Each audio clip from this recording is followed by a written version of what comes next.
வானங்கள் மேலிருந்து பொழியட்டும், மேகங்கள் நீதிமானை பொழியட்டும், நிலம் திறக்க மீட்பர் தோன்றட்டும்.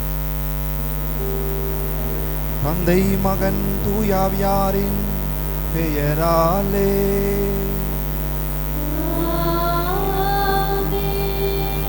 நம் ஆண்டவராகிய இயேசு கிறிஸ்துவின் அருளும் கடவுளின் அன்பும் பரிசுத்த ஆவியாரின் நட்புறவும் உங்கள் அனைவரோடும் இருப்பதாக.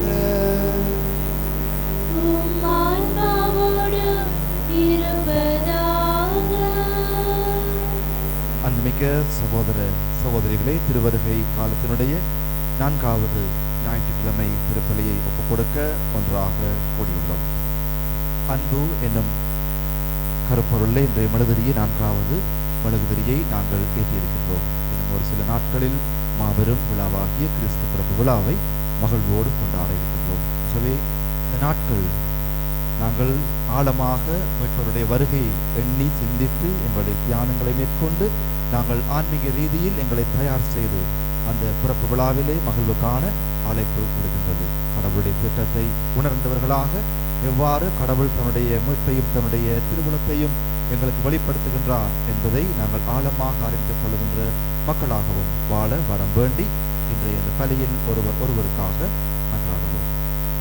தூய மறை நிகழ்வுகளை தகுதியோடு கொண்டாட எங்களுடைய குற்றம் குறைகளை அறிக்கையிடுவோம்.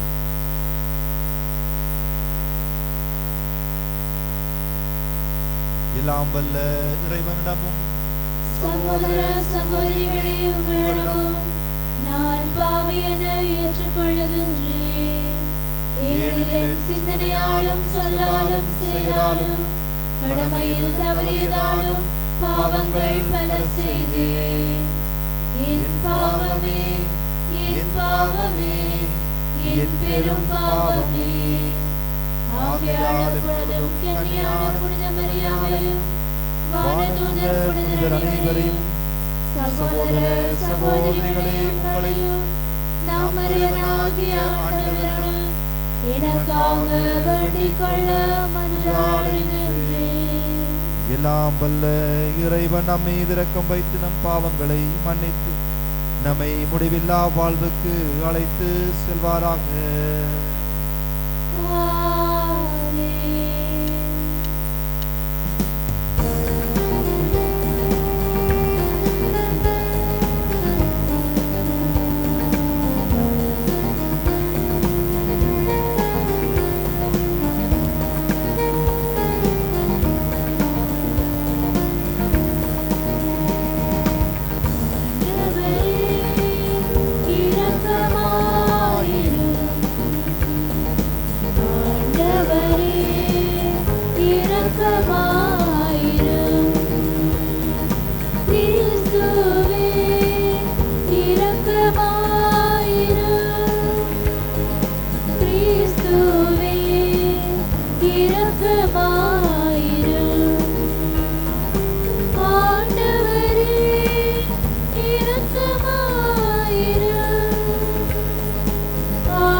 மன்றாடுவோமாக.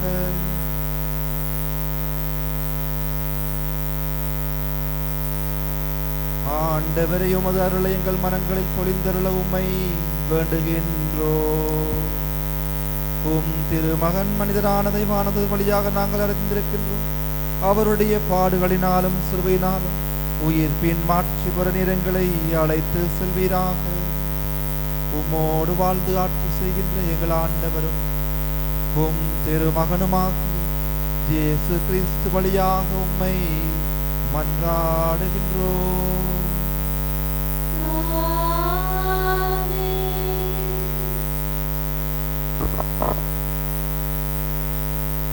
இதோ கண்ணி தாங்குவார். இறைவாக்கினர் எசாயா நூலிலிருந்து வாசகம். அந்நாட்களில் ஆண்டவர் ஆகாசுக்கு மீண்டும் தம் திருவாக்கை அருளிச் சொல்லியது. உம் கடவுளாகிய ஆண்டவர் உமக்கு ஓர் அடையாளத்தை அருளுமாறு கேளும். அது கீழே பாதாள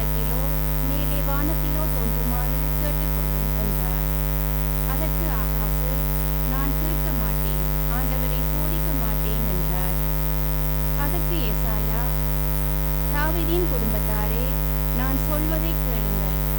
மனிதரின் பொறுமையை சோதித்து மனம் சலிப்படையச் செய்வது போதாதோ? என் கடவுளின் பொறுமையை கூட சோதிக்க பார்க்கிறீர்களோ? ஆதலால் ஆண்டவர் தாமே உங்களுக்கு ஓர் அடையாளத்தை அருள்வார். இதோ, கன்னிப்பெண் கருவுற்று ஓர் ஆண்மகவை பெற்றெடுப்பார்.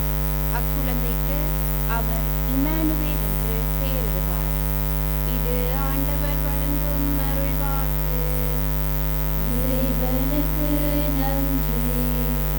பதிலுரை பாடலுக்கு பல்லவியாக ஆண்டவர் எழுந்தருள்வார், மாட்சிமிகு மன்னர் இவரே. ஆண்டவர் எழுந்தருள்வார், மாட்சிமிகு மன்னர் இவரே. மண்ணுலகும் அதில் நிறைந்துள்ள அனைத்தும் ஆண்டவருடையவை. நிலவுலகும் அதில் வாழ்வனவும் அவருக்கே சொந்தம். ஏனெனில் அவரே கடல்களின் மீது அதற்கு அடித்தளமிட்டார், ஆறுகள் மீது அதை நிலைநாட்டினவரும் அவரே. ஆண்டவர் எழுந்தருள்வார், மாட்சிமிகு மன்னர் இவரே. ஆண்டவரது மலையில் ஏற தகுதியுள்ளவர் யார்? அவரது திருத்தலத்தில் நிற்கக்கூடியவர் யார்? கரைபடாத கைகளும் மாசற்ற மனமும் உடையவர், பொய் தெய்வங்களை நோக்கி தம் உள்ளத்தை உயர்த்தாதவர். ஆண்டவர் எழுந்தருள்வார், மாட்சிமிகு மன்னர் இவரே. இவரே ஆண்டவரிடம் ஆசி பெறுவார். தம் மீட்பராம் கடவுளிடமிருந்து நேர்மையாளர் என தீர்ப்பு பெறுவார். அவரை நாடுவோரின் தலைமுறையினர் இவர்களே. யாக்கோப்பின் கடவுளது முகத்தை தேடுவோர் இவர்களே. ஆண்டவர் எழுந்தருள்வார், மாட்சிமிகு மன்னர் இவரே.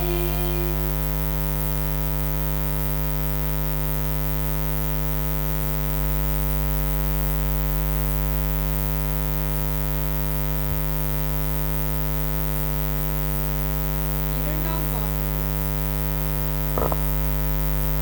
திருத்தூதர் பவுல் ரோமேருக்கு எழுதிய திருமுகத்திலிருந்து வாசகம். அதிகாரம் 1, திருவசனங்கள் 1 தொடக்கம் 7 முடிய. கடவுளின் அன்பை பெற்று இறை மக்களாக அழைக்கப்பட்டுள்ள ரோமை நகர மக்கள் அனைவருக்கும் இயேசு கிறிஸ்துவின் பணியாளனும் திருத்தூதனான அழைப்பு பெற்றவனும் கடவுளின் நற்செய்தி பணிக்கென ஒதுக்கி வைக்கப்பட்டவனுமாகிய பவுல் எழுதுவது. நம் தந்தையாம் கடவுளிடமிருந்தும் ஆண்டவராம் இயேசு கிறிஸ்துவினரிடமிருந்தும் உங்களுக்கு அருளும் அமைதியும் உரித்தாகுக. நற்செய்தியை தருவதாக கடவுள் தம் இறைவாக்கினர் வழியாக ஏற்கனவே திருமறை நூலில் வாக்களித்திருந்தார். இந்த நற்செய்தி அவருடைய மகனை பற்றியதாகும். இவர் மனிதரெனும் முறையில் தாவீதின் வழிமரபினர், தூய ஆவியால் ஆட்கொள்ளப்பட்ட நிலையில் வல்லமையுள்ள இறைமகன். இவர் இறந்து உயிர்த்தெழுந்ததால் இந்த உண்மை நிலைநாட்டப்பட்டது. இவரே நம் ஆண்டவர் இயேசு கிறிஸ்து.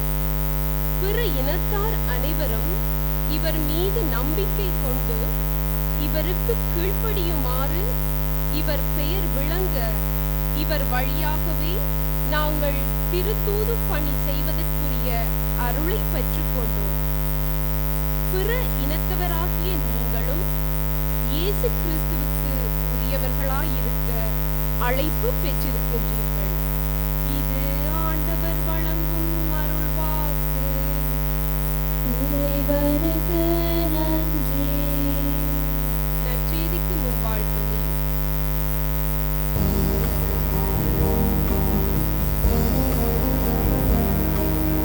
அல்லேலூயா, அல்லேலூயா, அல்லேலூயா.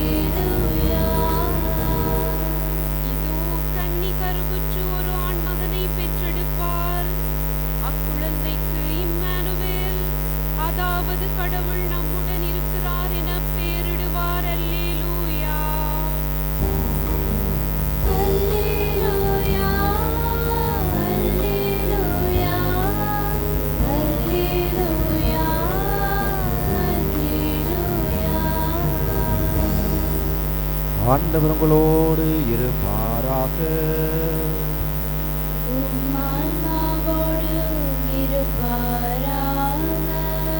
மத்தேயு எழுதிய பரிசுத்த நற்செய்தியிலிருந்து வாசகம்.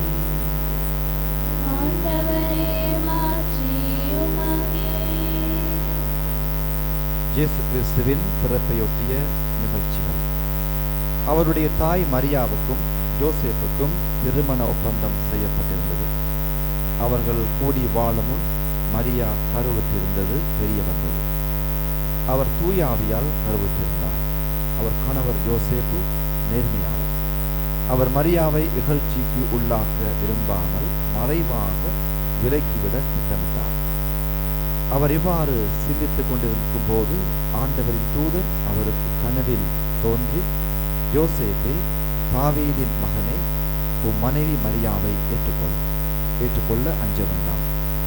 ஏனெனில் அவர் கருவுற்றிருப்பது தூய ஆவியால் தான். அவர் ஒரு மகனை பெற்றெடுப்பார். அவருக்கு இயேசு என பெயரிடுவீர். ஏனெனில் அவர் தம் மக்களை அவர்களுடைய பாவங்களிலிருந்து மீட்பார் என்றார்.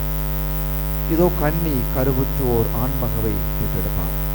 அக்குழந்தைக்கு இம்மானுவேல் என பெயரிடுவர் என்று இறைவாக்கினர் வாயிலாக ஆண்டவர் உரைத்தது நிறைவேறவே இவையாவும் நிகழ்ந்தன.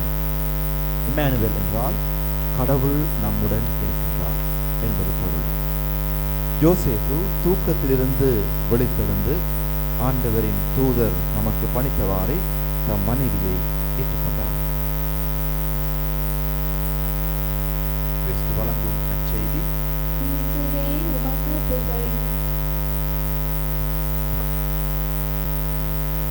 அன்புமிக்க சகோதர சகோதரிகளை, திருவருகை காலத்தினுடைய 4வது வாரம், இறுதி வாரத்திலே நாங்கள் பயணத்தை ஆரம்பிக்கின்றோம். கடந்து செல்லுகின்ற, அதாவது இயேசு கிறிஸ்துவனுடைய பிறப்பை நினைவை கொண்டாடுகின்ற அந்த நாளுக்காகவும், அதோடு அவருடைய மறு வருகைக்காக, 2வது வருகைக்காக எங்களை தயார் செய்து காத்திருக்கின்ற நாளுக்காகவும் நாங்கள் எங்களை தயார் செய்து கொண்டிருக்கின்ற நாட்களாக, காலங்களாக இந்த நாட்கள் எங்களுக்கு தரப்படுகின்றது. கடவுளுடைய திருவுளம் எது, அது எவ்வாறு வெளிப்படுத்தப்படுகின்றது என்பதை அறிந்து கொள்வது எங்களுக்கு சற்று கடினமான காரியமாகத்தான் இருக்கிறது. ஏனென்று சொன்னால், எங்கள் எல்லோருக்குமே ஒரு ஹிடன் அஜெண்டா. நாங்கள் விரும்பியபடிதான் எல்லாவற்றையும் செய்ய வேண்டும், எங்களுடைய திட்டத்தின்படியே எல்லாம் நடக்க வேண்டும் என்பது எங்களுடைய மனித சிந்தனையாக, செயற்பாடாக இருக்கிறது. சில வேளைகள் சில விடயங்கள் சரியாக இருக்கும், சில விடயங்கள் தவறாக இருந்தாலும் சரியாக செய்வது போல தவறானதை நாங்கள் செய்து விடுவோம். என்று சொன்னால் அதுதான் எங்களுக்கு தேவையாக இருக்கிறது, நாங்கள் அதைத்தான் விரும்புகின்றோம். ஆனால் ஒரு புதுவிதமான ஒரு நிகழ்வை நாங்கள் இந்த நற்செய்தி வாசகத்திலே இன்று காணக்கூடியதாக இருக்கிறது. எங்களுடைய கற்பனைக்கு எட்டாத ஒன்றாக இருக்குது. எங்கனமாகும் என்று மரியாள் கேட்டது போலவே எங்களுடைய உள்ளமும் அந்த கேள்வியை கேட்க எங்களுக்கு அடிக்கடி ஒரு விருப்பம் வரும். இருந்தாலும் ஒரு அச்சம் இருக்கும், மரியாதை பற்றி நாங்கள் அச்சம் கொள்ளக்கூடாது. ஆனாலும் ஆள் மனதிலே எங்களுக்கு ஒரு சிந்தனை வரும், இது எங்கனமாகும், எப்படி நடந்திருக்க முடியும் என்ற கேள்வி எங்களுக்கு இருப்பது போலதான் நிச்சயமாக இந்த நல்ல மனிதராக, நீதிமானாக இருக்கின்ற யோசேப்புக்கு இருந்திருக்க வேண்டும். ஆனாலும் யோசேப்பு இதை எங்கே அறிந்து கொள்கின்றார் என்று சொன்னால் கனவிலே அறிந்து கொள்கின்றார். நேரடியாக சொன்னாலே எங்களுக்கு சந்தேகமாக இருக்கும். அதிலும் கனவில் நடந்ததை அவர் காலையில் விழித்தெழுந்து எழுந்த உடனே மரியாவை தன்னுடைய மனைவியாக ஏற்றுக்கொள்கின்றார். கடவுளுடைய திட்டத்தை அவர் ஏற்றுக்கொள்வதை நாங்கள் இன்றைய நற்செய்தி வாசகத்திலே வாசிக்க கேட்கின்றோம். ஆகவே இந்த கலாச்சாரத்தை நாங்கள் பார்க்கின்ற வேளையில் யோசேப்புக்கு தன்னுடைய விருப்பங்கள் இருந்திருக்கும். தன்னுடைய சமூகத்திலே தனக்கு ஒரு அந்தஸ்து இருக்க வேண்டும், பெயர் இருக்க வேண்டும். அப்பொழுதுதான் திருமண ஒப்பந்தமாகி இருக்கின்றது. தனக்கு பிறக்க இருக்கின்ற முதல் ஆண் மகவுக்கு தான் பெயரிட வேண்டும் என்றெல்லாம் அவர் கற்பனை பண்ணி வைத்திருக்கிறார். யூத மரபின்படி அவர் தந்தையாக இருக்கின்றபடியினாலே பிறக்கின்ற குழந்தைக்கு பெயர் வைக்கின்ற உரிமையையும் தந்தையை பெற்றிருக்கின்றார். ஆனால் யோசேப்புக்கு நிச்சயமாக சில சந்தேகங்கள் வந்திருந்தாலும் ஆண்டவருடைய திருவுளம் இதுதான் என்று தன்னை முழுவதுமாக கையளித்து ஒப்பு கொடுத்து ஏற்றுக்கொள்ளுகின்ற வேளையில், அவர் முழுவதுமாக தன்னையை அங்கே ஒப்பு கொடுக்கின்ற வேளையில் அந்த திருவுளத்திற்கு அவர் செவிசாய்க்கின்றார். மரியாவை ஏற்றுக்கொள்கின்றார். ஆண்டவரை ஏற்றுக்கொள்கின்றார். உலகின் மீட்பை அவர் ஏற்றுக்கொள்கின்றார். உலகின் மீட்பை உலகுக்கு கொண்டு வருகின்ற கருவியாக தன்னையும் அவர் இணைத்துக் கொள்வதை இன்றைய வாசகத்திலே பார்க்கின்றோம். ஆகவே நாங்கள் எவ்வாறு இந்த ஆண்டவருடைய திருவுளத்தை இன்றைய பார்க்கின்றோம். யோசேப்பு கனவிலே அறிந்து கொள்கின்றார். நாங்களும் கனவு காண்கின்றோம். சில வேளைகளில் நல்ல கனவு வரும், சில வேளைகளில் பேய் கனவெல்லாம் வரும். அலறி அடித்துக் கொண்டு எழும்புகிறார்கள் இருக்கின்றார்கள். காலையில் வேர்க்க விருத்து எழும்புகிறார்கள் இருக்கிறார். இன்னொரு தெரியாத ஒரு கனவு வந்து கெட்ட சகுனம், கெட்ட கனவுலாம் வந்துட்டு போயிருக்கு. யாருக்கு வீட்டில் நடக்க போகுதோ, யாரும் செய்வன செஞ்சிட்டாங்களோ, அல்லது இந்த மகன் வெளிநாட்டுக்கு போயிருக்கிறான், அவன் கனவுல வந்து போயிட்டான், என்ன நடக்க போகுது தெரியாது என்று நாங்கள் எண்ணுகின்ற வேளையில் கடவுள் இந்த யோசேப்புக்கு கனவினூடாக வெளிப்படுத்துகின்றார். இதைத்தான் நான் செய்ய விரும்புகின்றேன், இதற்கு நீ உடன்படி என சொல்கின்ற வேளையில் தான் யோசேப்பு தன்னை முழுவதுமாக ஒப்புக் கொடுக்கின்றார். ஏனென்று சொன்னால் அவர் நம் மக்களை அவர்களுடைய பாவங்களில் இருந்து மீட்க இருக்கின்றார். அவர் இம்மானுவேல், கடவுள் நம்மோடு இருக்கின்றார் என்ற ஒரு செய்தியை தருகின்றார். ஆகவே கடவுள் எங்களோடு இருக்கின்றார், கடவுள் நம்முடன் இருக்கின்றார் என்பது பொருள். யோசேப்பு தூக்கத்திலிருந்து விழித்தெழுந்து ஆண்டவருடைய தூதர் தமக்கு பணித்தவாறே தம் மனைவியை ஏற்றுக்கொண்டார் என்று இன்றைய வாசகம் எங்களுக்கு நிறைவு பெறுகின்றது. ஒரு முறை நான் ஒரு சிறிய அந்த கார் என்ஜின், விளையாட்டுக்கார் பழகுவதற்காக ஒரு என்ஜின் ஒன்றை நான் வாங்கி அதை திரும்ப கூட்டி பார்க்க வேண்டும் என்று ஒரு ஆசை. அதில் எப்படியும் ஒரு 100-150 பீஸ் இருக்கு. எல்லாத்தையும் ஒன்றாக போட்டு சரியாக கூட்டி கடன் கொடுத்தால் அது கார் என்ஜின் போல ரன் பண்ணணும். அதுதான் பழகுவதற்காக பயன்படுத்துகின்ற மாடல் என்ஜின் ஒன்று. சிறிய ஒன்று தான் அந்த இபிஐயிலே படிப்பதற்காக நான் பழக வேண்டும் என்று இதை செய்து பார்ப்போம் என்று ட்ரை பண்ணி கொண்டிருக்கின்ற வேளையில் இப்படித்தான் கூட்டினாலும் 4-5 பீஸ் நிச்சயமாகும். கடைசி வரைக்கும் அது ஸ்டார்ட் பண்ண வரவே இல்லை. அள்ளி போட்டு 2 மாறி கட்டி வச்சுட்டு நமக்கு சரி வராது. பிறகுதான் எனக்கு விளங்கினது, அதில் ஒரு யூசர் மேனுவல் ஒன்று இருக்கு, ஒரு கைடு இருக்கு. அதை வாசித்திருந்தால், அதன்படி போயிருந்தால் நிச்சயமாக அதை நான் ஸ்டார்ட் பண்ணியிருக்கலாம். ஆனால் அதை வாசிப்பதற்கு பொறுமையும் இல்லை, நேரமும் இல்லை. நமக்கு தெரிந்த மாதிரி ஏதோ ஒன்று செய்து பார்ப்போம், ஸ்டார்ட் வரும் என்ற ஒரு அபார்த்தத்தனமான ஒரு நம்பிக்கை. அவ்வாறு இல்லாமல் தான் இந்த யோசேப் என்ன செய்கின்றார்னு சொன்னால், அந்த யோசேப் மேனுவல் சொல்லுகின்ற கடவுளுடைய குரலுக்கு ஒரு செவி சாய்க்கின்றார். அவருடைய செயற்பாடின்படி அவருடைய குரலுக்கு செவி சாய்த்து அவர் சொல்லுகிறபடி நடந்தால் எல்லாம் சரியாக நடக்கும் என்பதை நீதிமானாக இருந்த, கடவுளின் மனிதராக இருந்த யோசேப்பு அறிந்து கொள்கின்றார். இதை நாங்கள் இன்னும் ஆழமாக அறிந்து கொள்ளவன், எவ்வாறு நாங்கள் கடவுளுடைய சித்தத்தை அறிந்து கொள்ள தயங்குகின்றோம், மறந்து போய்விடுகின்றோம், அல்லது எங்களுடைய திட்டத்தை நிறைவேற்ற முயற்சி செய்கின்றோம். எங்களுடைய ஹிடன் அஜெண்டா, நாங்கள் மறைமுகமாக வைத்திருக்கின்ற திட்டத்தை நிறைவேற்றுவதற்கு முயற்சி செய்கின்றோம் என்பதை அறிந்து கொள்ள வேண்டுமாக இருந்தால் நாங்கள் இன்றைய முதலாவது வாசகத்திற்கு சென்று அதனுடைய வரலாற்று பின்னணியை சற்று பார்க்க வேண்டும். ஆகாஸ் என்கின்ற மன்னன் குழப்பத்தில் இருக்கின்றான், குழம்பி போயிருக்கின்றான். ஏனென்று சொன்னால், அவனுக்கு எதிராக இருந்த இப்ராஹிம் என்ன செய்கின்றார், இன்னொரு பக்கத்தில் இருந்த ஒரு அரசனோடு கூட்டு சேர்ந்து ஜெருசலேமை தாக்குவதற்கு தயார் செய்து கொண்டிருக்கிறார். இப்போது ஆகாஸ் மன்னனுக்கு அச்சம், குழப்பம், பயம். என்ன செய்வது? நான் எப்படியாவது ஜெருசலேமை விழுந்துவிட விடக்கூடாது, அதை நான் பாதுகாக்க வேண்டும் என்று சொல்லுகின்ற வேளையில் ஒரு குழப்பமான அவன் மட்டுமல்ல, இந்த இஸ்ரேல் மக்கள் முழுவதுமே ஜெருசலேமிலே அவர்கள் குழப்பத்தில் இருக்கின்ற வேளையில் தான் அங்கே ஆண்டவர் ஆகாசுக்கு மீண்டும் தன் திருவாக்கை அருளி சொல்லுகின்றார். கடவுளாகிய ஆண்டவர் உமக்கு ஒரு அடையாளத்தை தருமாறு கேளும். ஆண்டவரே இறங்கி வருகிறார், நீயே கேளு, உனக்கு ஒரு அடையாளத்தை தருமாறு கேளும். அது கீழே பாதாளத்திலோ அல்லது மேலே வானத்திலோ தோன்றுமாறு கேட்டுக்கொள்ளும் என்றார். அதற்கு ஆகாசு சொல்லுகின்றார், ஒரு நல்லவன் போல சொல்கின்றார், இல்லை இல்லை, நான் கேட்க மாட்டேன், ஆண்டவரை நான் சோதிக்க மாட்டேன். ஆனால் அவர் ஏற்கனவே ஒரு ரகசிய திட்டத்தை வைத்திருக்கின்றார். இன்னொரு மன்னரோடு, அரசனோடு சேர்ந்து அவரும் ஒரு கூட்டை சேர்ப்பதற்காக. ஆகவே இன்னொரு அரசனோடு இருந்தால் அங்கே 2 பேர் வருகின்றார்கள், நாங்களும் 2 அரசர்கள் இருக்கின்றோம், போரிட்டு வெற்றி பெற்று விடலாம் என்ற ஒரு எண்ணத்திலே ஒரு வெளிப்படையாக அல்லது ஒரு தன்னுடைய திட்டத்தை மறைத்து வைத்துக் கொண்டு ஒரு பேச்சுக்காக சொல்லுகின்றான், நான் ஆண்டவரை சோதிக்க மாட்டேன். நாங்கள் வழக்கமாக சொல்றதுதான், எல்லாம் செய்துவிட்டு கடவுளை நான் சோதிக்க மாட்டேன், கடவுள் சொல்றபடிதான் நான் எல்லாம் செய்து கொண்டிருக்கின்றேன், நான் கோவிலுக்கு போகின்றேன், குளத்துக்கு போகின்றேன், எல்லா தெய்வங்கள் மீதும் நம்பிக்கை வைத்திருக்கின்றேன் என்று சொல்வது போலதான் ஆகாசு சொல்லுகின்றான், நான் கேட்க மாட்டேன், ஆண்டவரை சோதிக்க மாட்டேன் என்று அவன் சொல்லுகின்றான். அதற்கு ஏசாயா சொல்லுகின்றான், தாவீதின் குடும்பத்தாரே, நான் சொல்வதை கேளுங்கள், மனிதரின் பொறுமையை நீங்கள் ஏற்கனவே சோதித்து சலிப்படைய செய்தது போதாதோ, என் கடவுளுடைய பொறுமையையும் கூட சோதிக்க பார்க்கிறீர்கள். ஆதலால் ஆண்டவர் தாமே உங்களுக்கு ஓர் அடையாளத்தை அருள்வார். நீ விரும்பவில்லையோ இல்லையோ, கடவுள் தன்னுடைய திட்டத்தை நிறைவேற்றுவார். அவரே உங்களுக்கு ஒரு அடையாளத்தை தருவார். என்ன அடையாளம் என்று சொன்னால், இதோ கன்னிப்பெண் கருவுற்று ஒரு ஆண்மகனை பெற்றெடுப்பார். அக்குழந்தைக்கு அவர் இம்மானுவேல் என்று பெயரிடுவார் என்று இன்றைய வாசகம் கூறுகின்றது. ஏற்கனவே நாங்கள் நற்செய்தி வாசகத்திலே பார்க்கின்றோம், தங்களுடைய மக்களுடைய பாவங்களை மீட்க வர இருக்கின்றார். அவருக்கு இம்மானுவேல் என்று பெயரிடுவீர்கள், கடவுள் நம்மோடு. அவர் இஸ்ரேல் மக்களோடு யூதேய மக்களோடு கடவுள் இருக்கின்ற வேளையில் எந்த அரசர்கள் ஒன்று சேர்ந்தாலும் அவர்களை வீழ்த்த முடியாது என்ற நம்பிக்கையை கொடுக்க வேண்டும் என்று. ஆகவே இந்த இம்மானுவேல் என்று ஒரு வருவார், கன்னிப்பெண் கருவுற்றோர் ஆண்மகனை பெற்றெடுப்பார். அது அந்த காலத்தில் நடந்த ஒன்றாக இருக்கலாம்.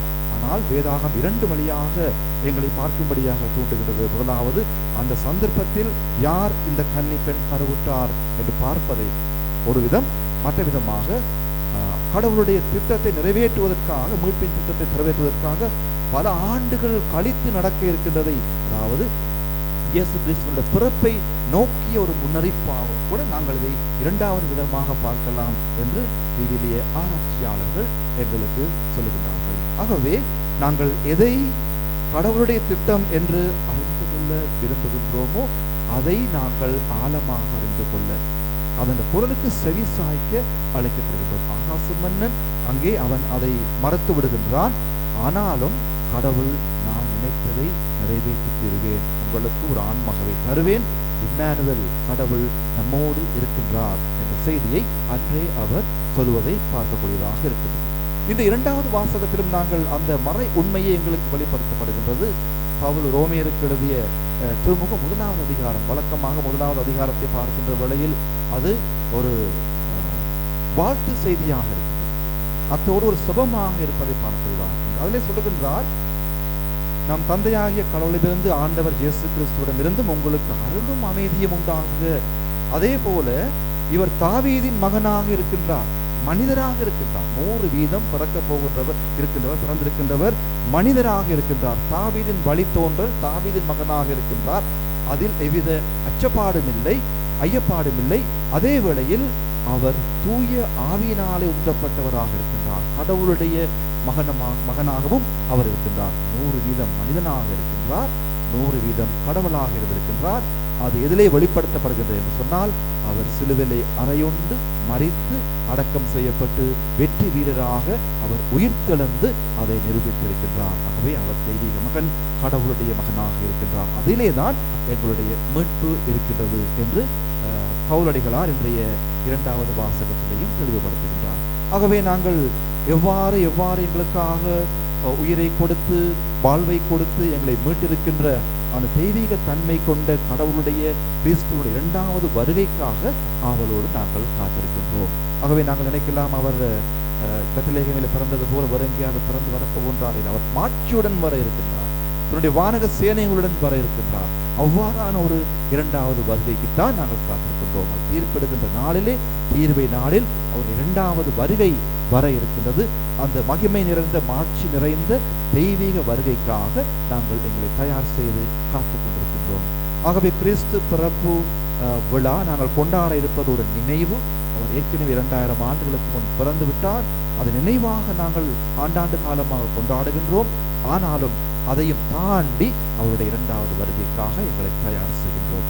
அந்த காலங்கள் தான் நாங்கள் நேர்மையான உள்ளத்தோடும் தூய்மையான உள்ளத்தோடும் எவ்வாறு யோசேப்பு கடவுளுடைய குரலுக்கு செவி சாய்த்தாரோ, எங்களுடைய அன்றாட வாழ்வில் நாங்கள் கடவுளுடைய குரலுக்கு செவி சாய்த்து நேரிய சிந்தனை உள்ளம் வாழ்க்கை முறை கொண்ட மக்களாக வாழ மனம் வேண்டி அன்றாட நாங்கள் அழைக்கப்படுகின்றோம். ஆகவே இந்த அருளையும் ஆசிரியையும் எங்கள் அனைவருக்குமே கடவுள் தர வேண்டும் என்று தொடர்ந்துமாக நாங்கள் மன்றாடுவோம். ஆமென்.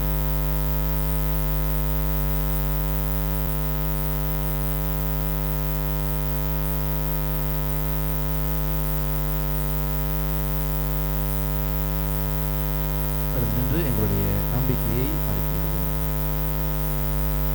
ஒரே கடவுளை நம்புகின்றேன், விண்ணகமும் மண்ணகமும் காண்பவை காணாதவை யாவும் படைத்த எல்லாம் வல்ல தந்தை அவரே, கடவுளின் ஒரே மகனாய் உதித்த ஒரே ஆண்டவர் இயேசு கிறிஸ்துவை நம்புகின்றேன். இவர் காலங்களுக்கெல்லாம் முன்பே தந்தையிடமிருந்து பிறந்தார்.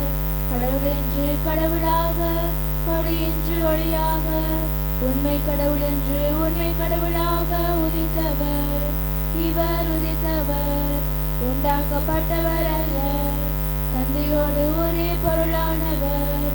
இவர் வழியாகவே யாவும் படைக்கப்பட்டன. மனிதர் நமக்காகவும் நம் மீட்புக்காகவும் விண்ணகமிருந்து இறங்கினார். தூய ஆவியார் கன்னிமரியாவிடம் உடலெடுத்து மனிதனானார். மேலும் நமக்காக பொந்திய பிலாத்தின் அதிகாரத்தில் சிலுவையில் அறையப்பட்டு பாடுபட்டு இறந்து அடக்கம் செய்யப்பட்டார். மறைநூல்களின்படி 3ஆம் நாள் உயிர்த்தெழுந்தார். விண்ணகத்துக்கு எழுந்தருளி எல்லாம் வல்ல தந்தையின் வலப்பக்கம் வீற்றிருக்கின்றார்.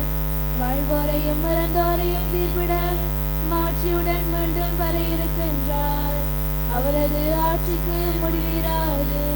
தந்தையிடமிருந்தும் மகனிடமிருந்தும் புறப்படும் ஆண்டவரும் உயிரளிப்போருமான தூய ஆவியாரை நம்புகின்றேன்.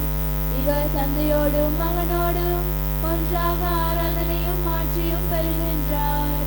இறைவாக்கினர்கள் வாயிலாக பேசியவர் இவரே.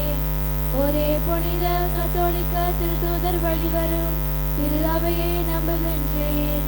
பாவ மன்னிப்புக்கான ஒரே திருமுழுக்கை ஏற்றுக்கொள்கின்றேன். இறந்தோரின் உயிர்ப்பையும் வர இருக்கும் மறுஉலக வாழ்வையும் எதிர்பார்த்திருக்கிறேன். ஆமென். அன்புமிக்க சகோதர சகோதரிகளே, நம் ஆண்டவர் இயேசு கிறிஸ்துவின் வருகையை ஆவலுடன் எதிர்பார்த்திருக்கின்றோம். அவர் எளியோருக்கு நற்செய்தி அறிவிக்கவும் உள்ளம் உடைந்தவர்களை நலமாக்கவும் இவ்வுலகிற்கு வந்தார். அவ்வாறே நம் காலத்திலும் தேவையிலும் உழல்வோர் அனைவருக்கும் அவர் மீட்பு அளிக்க திருவள்ளும் கொள்ளுமாறு அவரது இரக்கப் பெருக்கை நோக்கி மன்றாடுவோம்.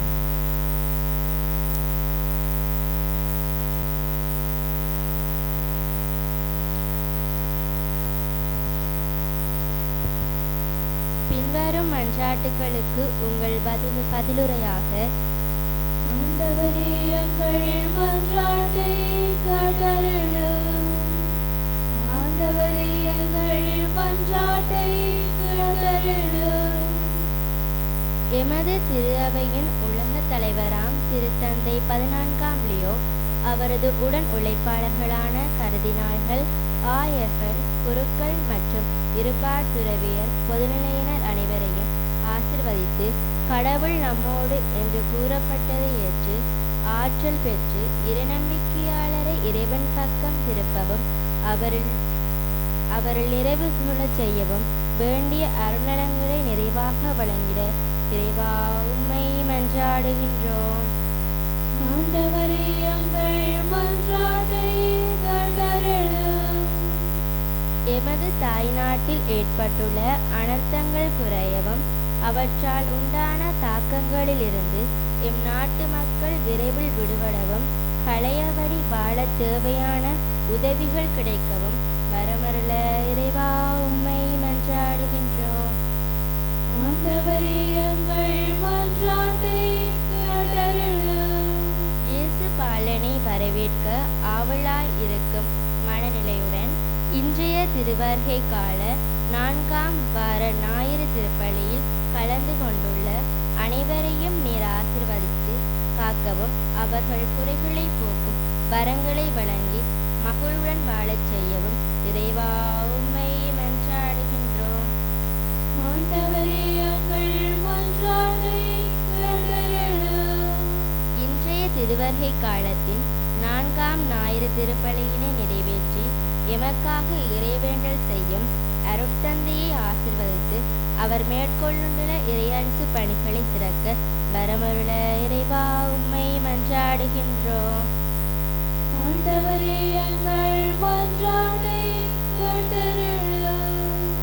எங்களுடைய தனிப்பட்ட கருத்துகளுக்காக அமைதியில் மன்றாடுவோம்.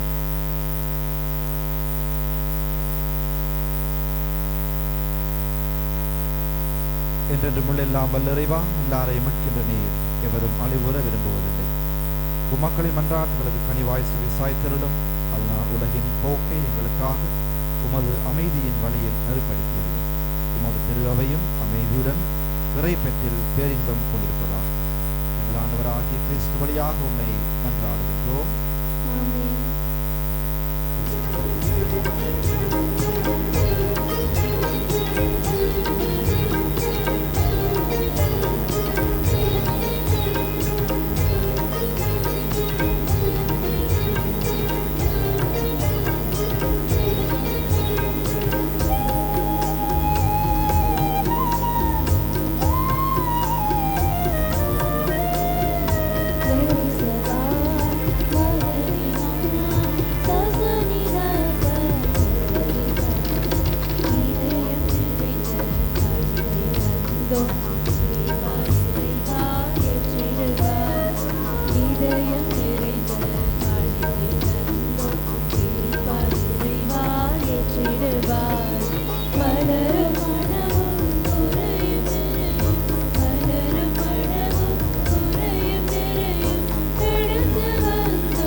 சகோதர சகோதரிகளே, உங்களுடையமான இப்பலி எல்லாம் உள்ள தந்தையாகிய இறைவனுக்கு ஏற்றதாகும்படி மன்றாடுங்கள்.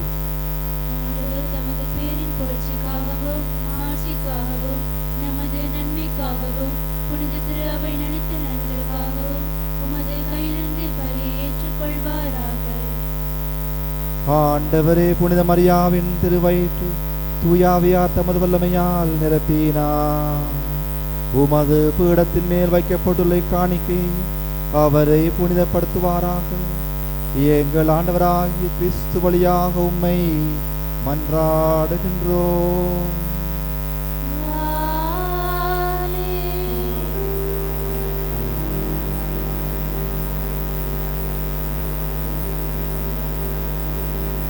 ஆண்டவர் உங்களோடு இருப்பாராக.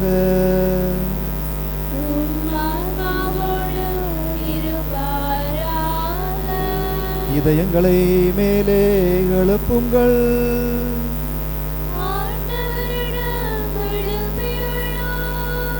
நம் இறைவனாகிய ஆண்டவருக்கு நன்றி கூறுவோம்.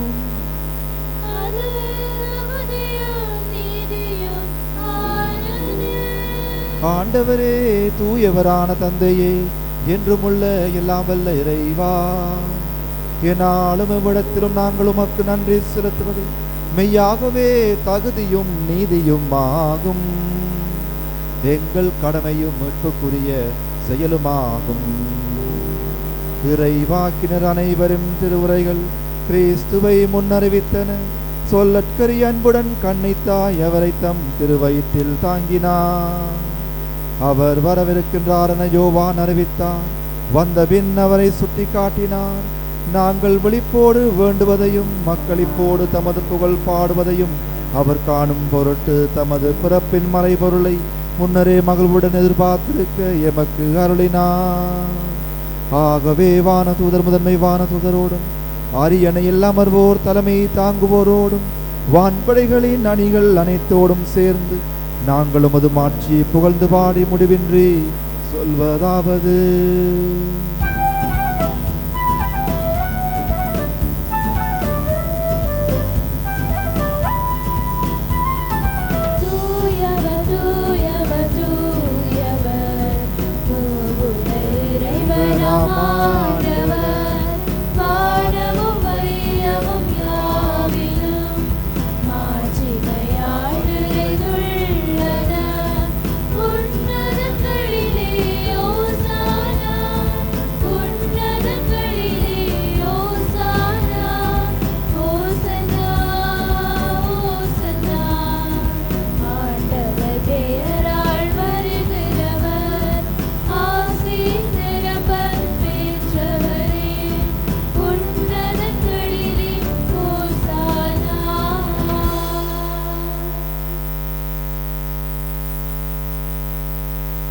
ஆண்டவரே, நீர் மெய்யாகவே தூயவர், தூய்மை அனைத்திற்கும் ஊற்று. ஆகவே உம்முடைய ஆவியை பொழிந்து காணிக்கைகளை தூய்மைப்படுத்த உம்மை வேண்டுகின்றோம். இவ்வாறு எங்கள் ஆண்டவர் இயேசு கிறிஸ்துவின் உடலும் இரத்தமுமாக எங்களுக்கு இவை மாறுவனவாக. அவர் பாடுபட உளம் கனிந்து தம்மை கையளித்த போது அப்பத்தை எடுத்து நன்றி செலுத்தி அதை பிட்டு தம் சீடருக்கு அளித்து அவர் கூறியதாவது: அனைவரும் இதிலிருந்து பெற்று உண்ணுங்கள், ஏனெனில் இது உங்களுக்காக கையளிக்கப்படும் என் உடல்.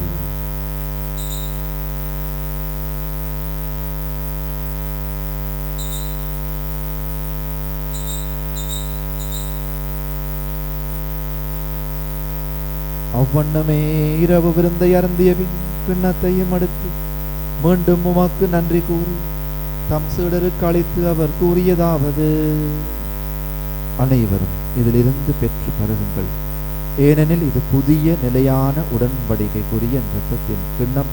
இது பாவ மன்னிப்புக்கென்று உங்களுக்காகவும் பலருக்காகவும் சிந்தப்படும். இதை என் நினைவாக செய்யுங்கள்.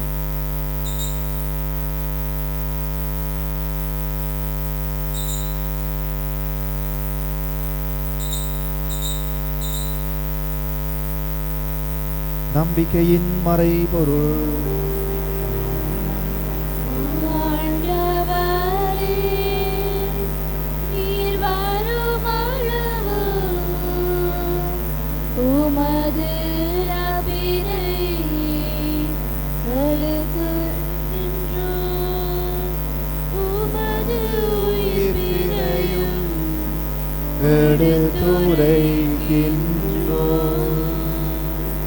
ஆகவே ஆண்டவரே, நாங்கள் கிறிஸ்துவின் இறப்பினையும் உயிர்ப்பினையும் நினைவு கூர்ந்து வாழ்வு தரும் அப்பத்தையும் மீட்பளிக்கும் கிண்ணத்தையும் உமக்கு ஒப்புக் கொடுக்கின்றோம். உம் திருமுன் நின்று உமக்கு ஊழியம் புரிய தகுந்தவர்களை நீங்கள் ஏற்றுக்கொண்டீர். எனவே உமக்கு நன்றி செலுத்துகின்றோம். மேலும் கிறிஸ்துவின் உடலிலும் இரத்தத்திலும் பங்கு கொள்ளும் எங்களை தூயாவியார் கொண்டு சேர்க்க வேண்டும் என உம்மை தாழ்மையுடன் மன்றாடுகின்றோம். ஆண்டவரே, உலகெங்கும் பரவி இருக்கும் உமது திரு அவை நினைவு கூர்ந்தருளும். எங்கள் திருத்தந்தை 14ஆம் லியோ, எங்கள் அப்போஸ்தலிக்க பரிபாலகர் ஆயர் அண்டன் ரஞ்சித் ஆண்டகை, எல்லா திருநிலையினராகிய அனைவரோடும் உமது திரு அவை அன்பில் நிறைவு பெற செய்கிறோம். மேலும் உயிர்த்தலும் எதிர்நோக்குடன் துயில் கொள்ளும் எங்கள் சகோதர சகோதரிகளையும் இறந்தோர் அனைவரையும் இரக்கத்துடன் நினைவு கூர்ந்து உமது திருமுகொழியினுள் ஏற்றலும். எங்கள் அனைவர் மீதும் இரக்கமாயிரும். கடவுளின் கன்னி தாயான புனித மரியா, அவருடைய கணவரான புனித ஜோசேப்பு, புனித திருத்தூதர்கள், இவ்வுலகில் உமக்குகந்தவராய் இருந்தோர், எம் பங்கின் பாதுகாவலராம் புனித செபஸ்தியார் மற்றும் புனிதர் அனைவருடனும் நாங்கள் நிலைவாழ்வில் பங்கு கொள்ளும் தகுதி பெற்று உம் திருமகன் இயேசு கிறிஸ்து வழியாக உம்மை புகழ்ந்தேற்றும் வரமருள உம்மை மன்றாடுகின்றோம்.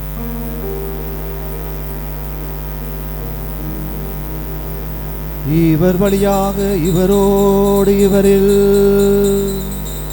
எல்லாம் வல்ல இறைவனாகிய தந்தையே,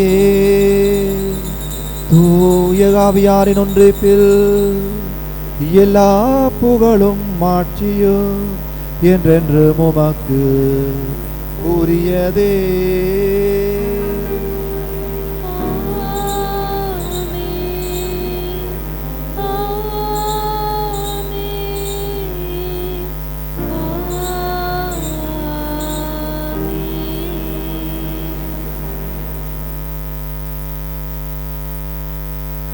மீட்பரின் கட்டளையால் கற்பிக்கப்பட்டு இறை படிப்பினையால் பயிற்சி பெற்று நாம் துணிந்து சொல்வோம். விண்ணுலகிலே இருக்கிற எங்கள் தந்தையே, உமது பெயர் தூயதென போற்றப்படுக. உமது ஆட்சி வருக. உமது திருவிழம் விண்ணுலகில் நிறைவேறுவது போல மண்ணுலகிலும் நிறைவேறுக. எங்கள் அன்றாட உணவை இன்று எங்களுக்கு தாரும். எங்களுக்கு எதிராக குற்றம் செய்வோரை நாங்கள் மன்னிப்பது போல எங்கள் குற்றங்களை மன்னியும். எங்களை சோதனைக்குட்படுத்தாதையும் தீமையிலிருந்து எங்களை விடுவித்தருளும். ஆண்டவரே, தீமை அனைத்திலும் இருந்து எங்களை விடுவித்து எங்கள் வாழ்நாளில் அமைதியை கனிவுடன் அருள உம்மை மன்றாடுகின்றோம். உமது இரக்கத்தின் உதவியால் நாங்கள் பாவத்தில் இருந்து எப்போதும் விடுதலை பெற்று யாதொரு கலக்கமுமின்றி நலமாயிருப்போமாக. நாங்கள் எதிர்நோக்கி இருக்கும் பேரின்பத்துக்காகவும் மீட்பராகிய இயேசு கிறிஸ்துவின் வருகைக்காகவும் காத்திருக்கின்றோம். ஏனெனில் ஆட்சியும் வல்லமையும் ஆட்சியும் என்றென்றும் உமதே. ஆண்டவரே இயேசு கிறிஸ்துவை, அமைதியை உங்களுக்கு விட்டு செல்கின்றேன், என் அமைதியை உங்களுக்கு அளிக்கின்றேன் என்றும் திரு தூதர்களுக்கு மொழிந்தீரே. எங்கள் பாவங்களை பாராமல் உமது திரு அவையின் நம்பிக்கையை கண்ணோக்கி உமது திருவிழத்திற்கு ஏற்பதற்கு அமைதியையும் ஒற்றுமையும் அளித்தல்வீராக. என்றென்றும் வாழ்ந்து ஆட்சி செய்கின்றவர் நீரே. ஆமென். ஆண்டவருடைய அமைதி உங்களோடு என்றும் இருப்பதாக. உம் ஆன்மாவோடும் இருப்பதாக. ஒருவருக்கொருவர் கிறிஸ்துவின் அமைதியை அறிவித்துக் கொள்வோம். உங்களுக்கு அமைதி.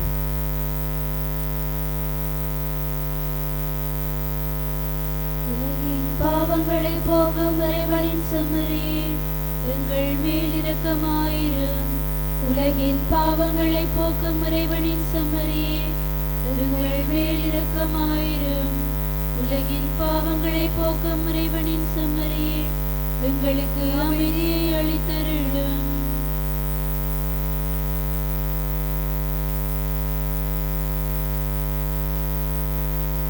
இதோ இறைவனின் செம்மறி, இதோ உலகின் பாவங்களை போக்குகின்றவர்.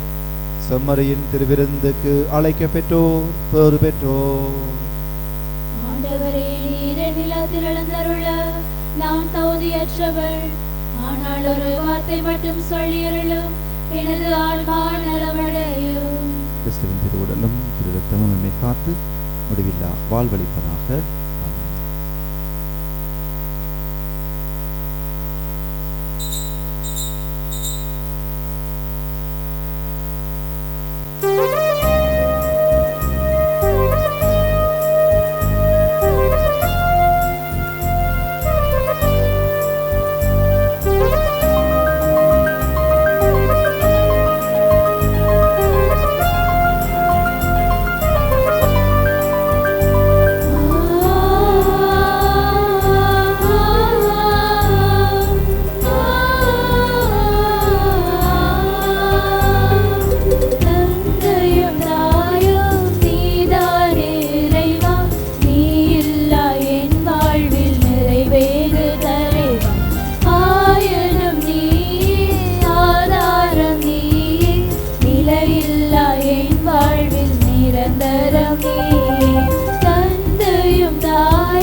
சகோதரிகளை இன்றைய திருப்பலி போல் சபையிடமிருந்து உதவி பெறுகின்ற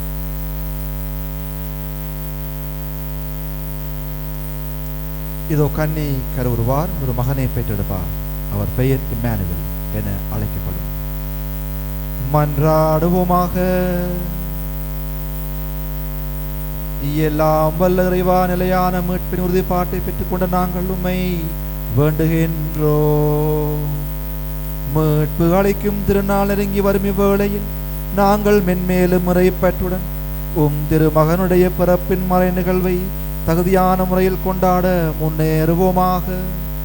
என்றென்றும் வாழ்ந்து ஆட்சி செய்கின்றவர் வழியாக உம்மை மன்றாடுகின்றோம்.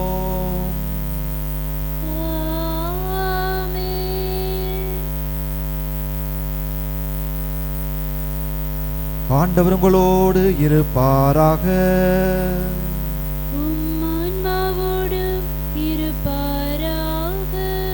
இறையாசிர் பெற தலை வணங்கி மன்றாடுவோம். எல்லாம் வல்லவரும் இரக்கமுள்ளவருமான இறைவன் தம் ஒரே மகனின் வருகையில் நம்பிக்கை கொண்டு அவரது மறு வருகையை எதிர்பார்த்திருக்கும் உங்களை அவரது வருகையின் ஒளியால் புனிதப்படுத்தி தமது ஆசியால் வளப்படுத்துவாராக. இம்மை வாழ்வில் உங்களுக்கு நம்பிக்கையில் உறுதியையும் எதிர்நோக்கில் மகிழ்ச்சியையும் அன்பில் செயல்திறனையும் அவர் அளிப்பாராக. நம் மீட்பர் மனிதராகி நம்மிடம் வந்ததால் அகமகளும் நீங்கள் அவர் மீண்டும் தமது மாட்சியில் வரும்போது நிலை வாழ்வின் கொடைகளால் வளம் பெறுவீர்களாக.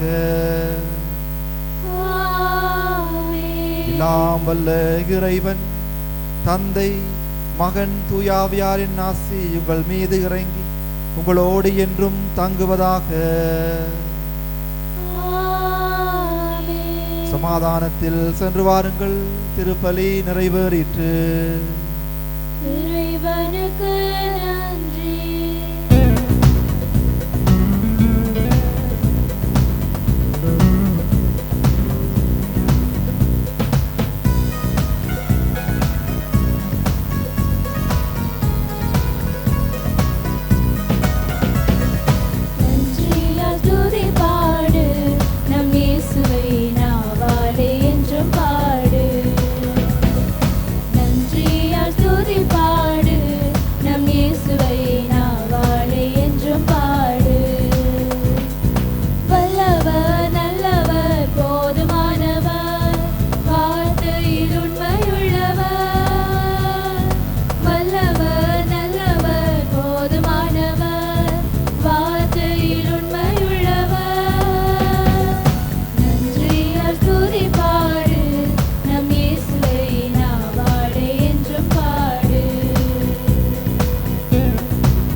கிறிஸ்துமஸ் கார்னிவல் தரும் பரிசுகளை கண்டு சாண்டாவை போல் நீங்களும் ஷாக் ஆகிடுங்கள்.